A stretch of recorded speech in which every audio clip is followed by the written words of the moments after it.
मग आता कसं करायचं? पुढच्या पालक मिटिंगला येते.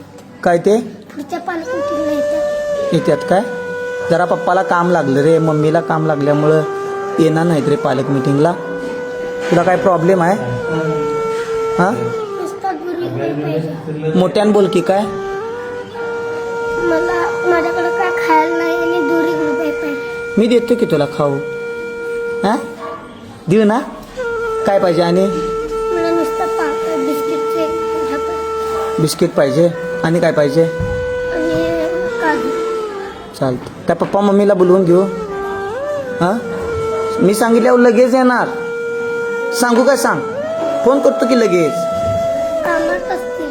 कामात असतील होय की नाही? बरं. हा व्हिडिओ बघून बालपणीची आठवण झाली पहा. आम्हीही बालपणी आश्रमात होतो, संस्थेत होतो. त्यावेळेस मीटिंग असायची, पालक मीटिंग. वडिलांना आईला काम असायचं. शेतकरी वर्ग यायला जमत नव्हतं. गरिबी मोठी वाईट असते. काय माहीत त्या मुलाच्या वडिलांनाही त्याला भेटायला या वाटत असेल, पण परिस्थितीमुळे, गरिबीमुळे काम केल्याशिवाय पर्याय नसेल, भेटायला यावंच लागेल. गरिबी मोठी वाईट असते दादा.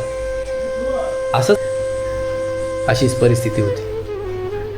व्हिडिओ बघून बालपणीची आठवण मात्र झाली पहा. त्याच्या वडिलांना, आईला विनंती आहे, त्याला येऊन एकदा भेटा. त्याला काय आहे, काय पाहिजे, काय नाही ते द्या. रामकृष्ण हरी.